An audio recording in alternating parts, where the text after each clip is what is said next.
نحمده ونصلي ونسلم على رسوله الكريم اما بعد فاعوذ باللہ من الشیطان الرجیم بسم اللہ الرحمن الرحیم۔ محترم ناظرین، درس قرآن.com کے خوبصورت پلیٹ فارم پر آج قصص القرآن کی 48ویں نشست ہے۔ آگے بڑھنے سے پہلے میں آپ سے یہ درخواست کروں گا کہ نیکی کو پھیلانا صدقہ جاریہ ہے۔ صدقہ جاریہ سمجھ کر درس قرآن کی ویڈیوز کو شیئر کریں، لائک کریں، کمنٹس کریں اور یوٹیوب پر جا کر درس قرآن.com کے چینل کو سبسکرائب کریں، فیس بک پر لائک کریں۔ محترم ناظرین، آج کی اس نشست میں ہم گفتگو کریں گے کہ حضرت مسیح علیہ السلام کو اللہ تعالیٰ نے حیران کن معجزات عطا فرمائے۔ پہلا معجزہ تو خود حضرت مسیح کی پیدائش ہے۔ ہم نے اس سے پچھلی نشست میں ذکر کیا تھا کہ حضرت مریم سلام اللہ علیہا، اللہ رب العالمین نے انہیں جو وجود بخشا وہ بھی ایک معجزانہ طور پر تھا، اور پھر اللہ تعالیٰ نے ان کی جس طریقے سے پرورش فرمائی ایک نبی کے زیر نگرانی، اور پھر وہ جوانی کو پہنچی تو اللہ رب العالمین نے انہیں حضرت مسیح کی بشارت دی۔ یہ جودیہ پہاڑی سلسلہ جو ہے یروشلم میں، وہاں پر بیت الحم ایک اونچا مقام ہے جو تقریباً 800 میٹر سطح سمندر سے بلند ہے۔ یہاں ایک نخلستان کا باغ تھا۔ اس باغ میں اللہ رب العالمین نے حضرت مریم کی آنکھوں کو ٹھنڈا کیا اور حضرت مسیح علیہ السلام کی پیدائش ہوئی۔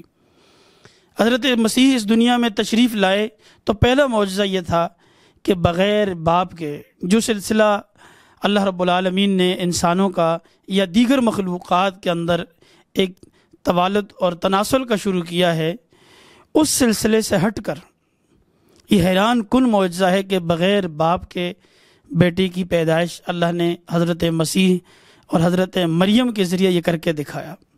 سب سے بڑا معجزہ تھا۔ دوسرا معجزہ تکلم الناس فی المہد وکہلا، کہ اللہ رب العالمین نے فرمایا کہ یہ بچپن میں گہوارے میں بھی بات کرے گا اور بڑھاپے میں بھی بات کرے گا۔ بڑھاپے میں یہ معجزہ کس طرح ظاہر ہوگا اس پہ انشاءاللہ ہم اگلے ایپیسوڈ میں بات کریں گے، لیکن گہوارے میں حضرت مسیح نے کلام کیا، جس پر قرآن مجید کے اندر سورہ مریم میں قرآن نے گواہی دی ہے۔ فرمایا کہ حضرت مریم جب اس نومولود کو گود میں لیے قوم کے سامنے حاضر ہوئی تو قوم نے وویلا کیا کہ مریم تو نے یہ کیا کیا؟ یا اخت ہارون ما کان ابوک امرأ سوء وما کانت امک بغیہ، اے ہارون کی بہن، یعنی ایک طرح سے ایک تانا دیا کہ تیرا بھائی نیک، تیرا خاندان اچھا، اور تو نے یہ کیا کیا بغیر شادی کے، بغیر نکاح کے، بغیر جو ہے زوجیت کے، تو یہ بچہ کہاں سے لے کر آئی ہے؟ فاشارت الیہ، حضرت مریم نے اس نومولود کی طرف اشارہ کرتے ہوئے کہا مجھ سے نہ پوچھو، اس سے پوچھو یہ کہاں سے، کیسے، کیوں آیا ہے؟ تو کہنے لگے یہ کس طرح بولے گا؟ کیف نکلم من کان فی المہد صبیا، یہ تو ایک چھوٹا سا معصوم سا بچہ ہے، تو یہ تو ممکن نہیں ہے، بچے اس عمر میں بات نہیں کرتے۔ حضرت مسیح اللہ کے حکم سے بول پڑے انی عبد اللہ، میں اللہ کا بندہ ہوں۔ اور حضرت مسیح نے بچپن میں ماں کی گود یا گہوارے میں یہ اعلان کر دیا کہ میں اللہ کا بیٹا نہیں ہوں بلکہ اللہ کا بندہ ہوں۔ انی عبد اللہ آتانی الکتاب وجعلنی نبیا، اللہ مجھے کتاب عطا فرمائے گا، مجھے نبی بنائے گا۔ اللہ نے مجھے ایک خاص مقصد کے لیے معجزانہ طور پر اس دنیا میں بھیجا ہے۔ تو حضرت مسیح علیہ السلام کا پہلا معجزہ تو یہی تھا کہ حضرت مسیح بغیر باپ کے دنیا میں تشریف لائے۔ زمانے کے حوالے سے یہ ہیرودیس جو مشہور بادشاہ ہے روم کا، یعنی یہود کا، تو ہیرودیس کے زمانے میں حضرت مسیح کی پیدائش ہوئی۔ اس کے حوالے سے اسرائیلیات میں ایک روایت ملتی ہے جو بڑی مشہور ہے، جسے وہب بن منبہ نے بھی ذکر کیا ہے، جو اسرائیلیات کے بہت ماہر تھے، کہ جس دن حضرت مسیح کی پیدائش ہوئی اسی رات فارس کے ایک شخص نے فارس میں دیکھا کہ آسمانوں پر ایک ستارہ نمودار ہوا ہے، اور شاہ فارس تک جب یہ بات پہنچی تو اس نے نجومیوں کو بلایا اور پوچھا کہ یہ کیسا ستارہ ہے؟ نجومیوں نے کہا کہ یہ نشاندہی کرتا ہے کہ کوئی ایسا انسان دنیا میں آنے والا ہے جو عجیب و غریب ہوگا، حیران کن ہوگا، اور اللہ رب العالمین اسے ایسے معجزات عطا فرمائے گا، یعنی ایسے حیران کن بنائے گا کہ جو آنے والے لوگوں کی رہنمائی کرے گا۔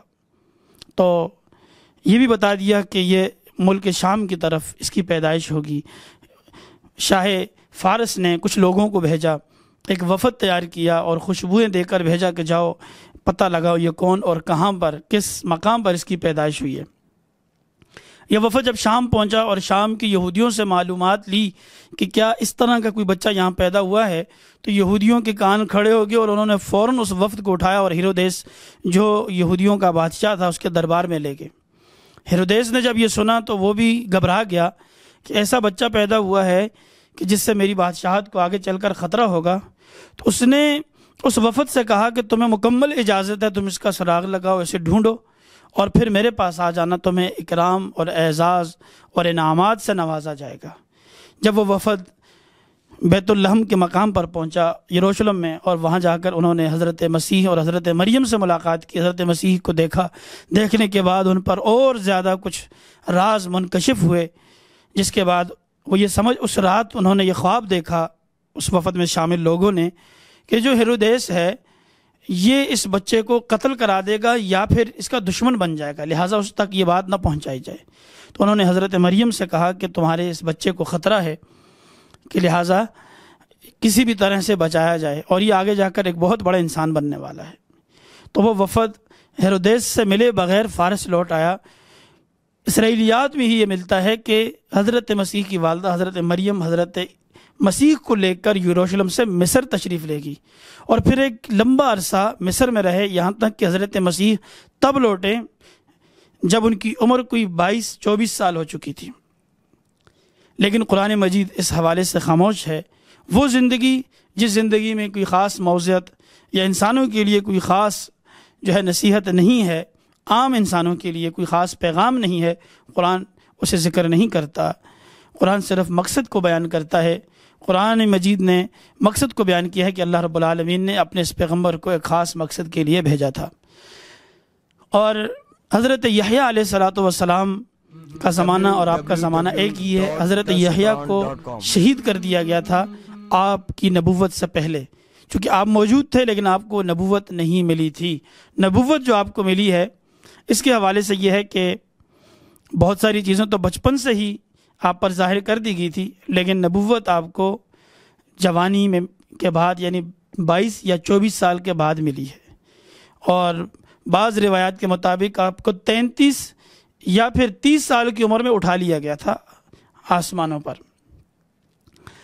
تو حضرت مسیح علیہ السلام کو جو حیران کن معجزات عطا فرمائے، ان میں پہلا معجزہ آپ کی پیدائش ہی ہے۔ دوسرا معجزہ یہ کہ آپ نے گہوارے میں بات کی، ایسے وقت میں بات کی جب عمومی طور پہ کوئی بھی بچہ اس وقت بات نہیں کرتا۔ تیسرا معجزہ یہ تھا کہ آپ مٹی کے پرندے بناتے اور اللہ کے حکم سے ان میں پھونک مارتے، انہیں چھوڑتے، اللہ ان میں روح ڈال دیتا، وہ پرندے اڑنے لگتے۔ چوتھا معجزہ یہ تھا کہ آپ مادرزاد نابینا اندھوں کے آنکھوں پر ہاتھ رکھتے تو اللہ تعالیٰ انہیں بینائی دے دیتے۔ پانچواں معجزہ یہ کہ آپ کوڑھ پن کے بیمار جزامی آپ کے پاس آتے اور آپ اللہ کے حکم سے انہیں دم کرتے، انہیں شفا مل جاتی۔ اسی طرح آپ مردوں کو اللہ کے حکم سے زندہ کر دیتے۔ یہ آپ کے انتہائی حیران کن معجزات جسے قرآن نے بیان کی ہے۔ انی اخلق لکم من الطیر کہیئۃ الطیر فتنفخ فیہ فیکون طیرا باذن اللہ وابرئ الاکمہ والابرص واحیی الموتى باذن اللہ۔ قرآن مجید نے ان معجزات کو بیان کیا ہے کہ حضرت عیسیٰ کے یہ حیران کن معجزات تھے۔ اللہ رب العالمین نے حضرت مسیح کو ایک مقصد کے لیے بھیجا تھا۔ انشاءاللہ ہم اگلے ایپیسوڈ میں بیان کریں گے کہ حضرت مسیح علیہ السلام کس طرح سے ایک معجزانہ طور پر زمین سے زندہ ہی اٹھا لیے گئے، اور آپ اب بھی حیات ہیں، آپ کی حیات کیسی ہے، اور آپ کے حوالے سے جو دعویٰ کیا جاتا ہے کہ آپ کی قبر کشمیر میں ہے، اس پر ہم بیان انشاءاللہ اگلے ایپیسوڈ میں کریں گے۔ اللہ ہمارا حامی و ناصر ہو۔